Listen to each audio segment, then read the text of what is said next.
11:03 on the morning of Friday, January 4th, 1935, the switchboard operator at the Hotel President, located in Kansas City, noticed that for the third time that morning, the phone in room 1046 was once again off the hook. The first time was at 7 a.m. A bellboy, Randolph, was ordered to check on room 1046. He first knocked 3 times.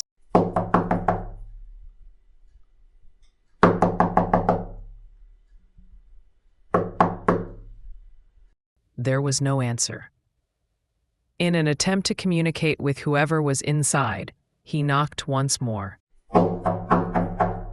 This time he heard a low grumble of a male's voice. "Come in, turn on the lights." At first, Randolph said to himself that he didn't recognize the voice coming from 1046. However, he wasn't familiar with the individual inside, as he hadn't interacted with the man many times before. As requested by the male, Randolph tried to make entry to the hotel room, only to find the door locked from the inside. He waited, but nobody came. He assumed the man was half asleep in bed. He sighed. He shouted through the door, "Your telephone is off the hook, sir," and went on with his usual duties. The second time was at 8:30 that same morning, 1.5 hours after Randolph had attempted to make contact. This time, another bellboy was sent to investigate. Howard. Howard had a master key of the hotel rooms. He used this to enter the room only to find it pitch black, the shades still drawn. A light in the hallway was on. It shines it to reveal a man. He was laying on the bed, naked, with what looked like a dark shadow surrounding him. Howard noticed that the phone and its stand had been knocked over. He picked them up and returned the phone to its cradle. Assuming the man was drunk, Howard left the room. 11:03. This was the third time the phone had been off the hook. The first bellboy that was sent to investigate, Randolph, went upstairs. This time, he was able to gain entry. He wasn't ready for what he was about to reveal behind door 1046. The door swung open. In the darkness was a terrifying scene. Within 2 feet of the hotel door was a man. He was down on his elbow and knees, blood on his head and in his hands. Randolph turned on the lights. He wished he had it. He looked around the room.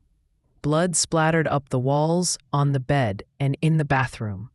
Randolph was so frightened with what he saw, he immediately left room 1046 and assumingly went and told another staff member who called the police. When police arrived, they found a man in room 1046. He had a thin, white cotton rope tied securely around his neck. This same white rope was tied around his feet and hands bounded with amateur knots. However, it was no longer white due to it being stained with the man's blood. His skull was fractured due to a severe beating. He also had multiple stab wounds in his chest, completely missing his heart. He also had what appeared to be bruising around his neck, most likely from strangulation. Upon investigation into room 1046, officers found broken glass in the bathroom sink, assumed to be a drinking glass. It was suspected the man had tried to get a glass of water.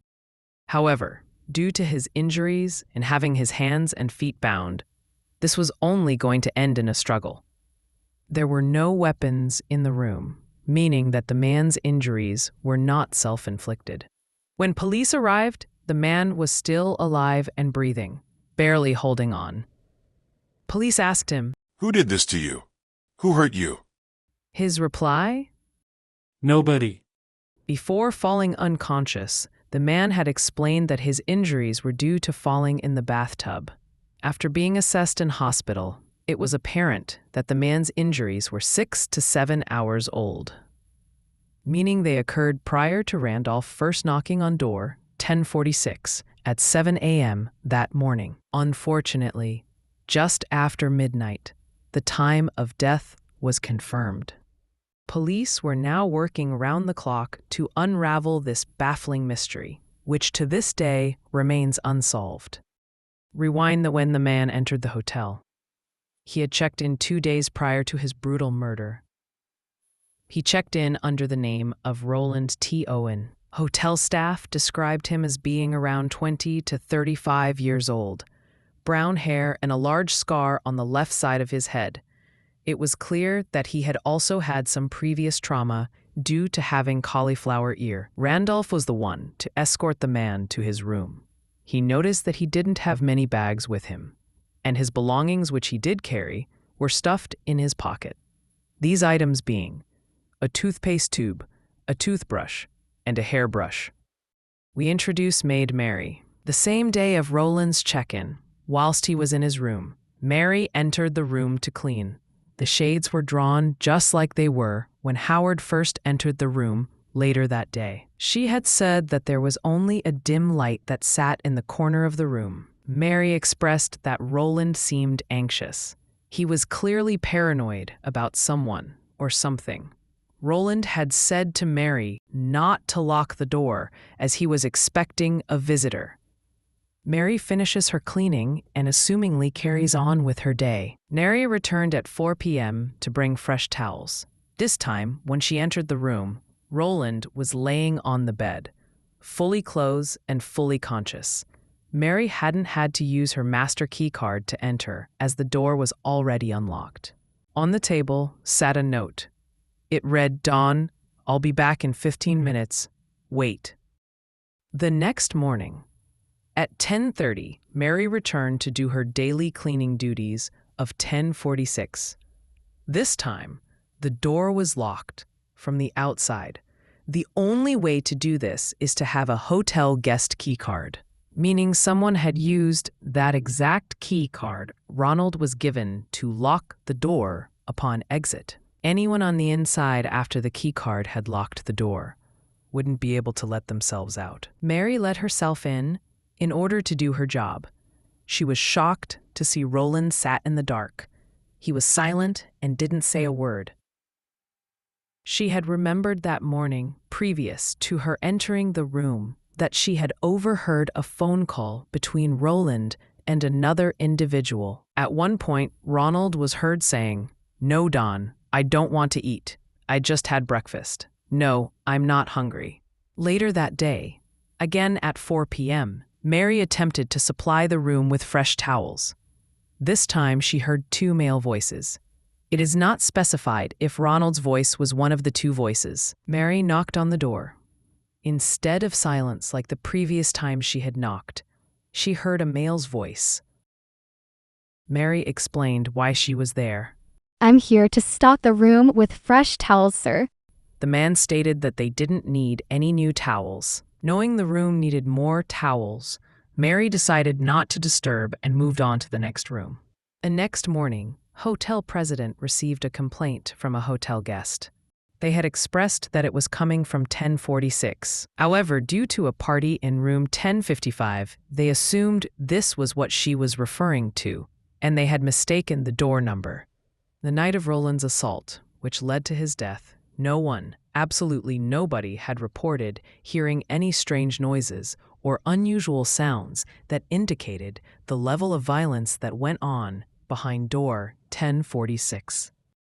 When Ronald was found, he had no identification. His sock and shoes were missing.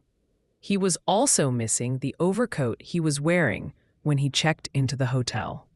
Strangely, there was no soap and no towels. All were taken from the room. Police investigated the room and only found a handful of clues.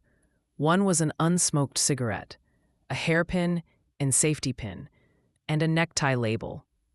These were all found on the carpet near the bed. Alongside the objects they had found, officers were able to pull 4 fingerprints from the telephone and an unspecified amount of fingerprints on the bathroom drinking glasses.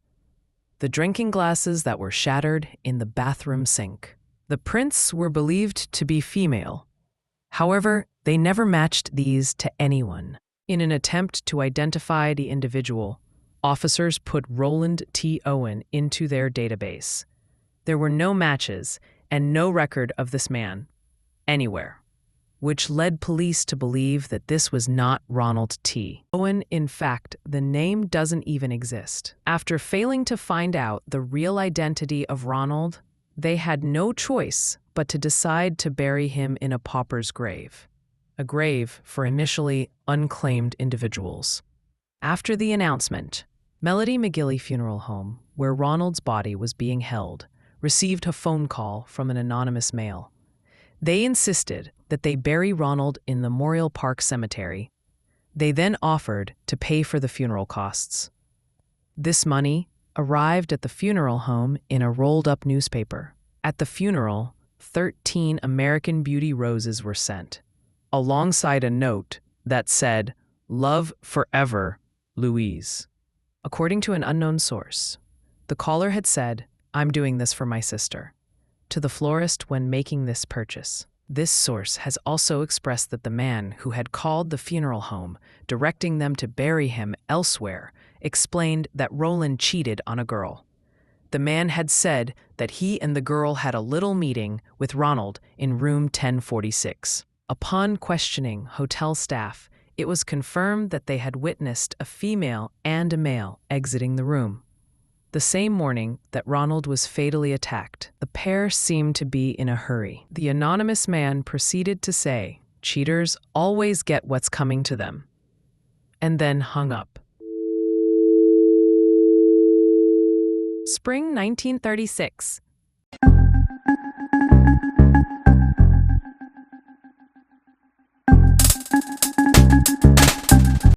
A friend of Ruby Ogletree had given her a newspaper.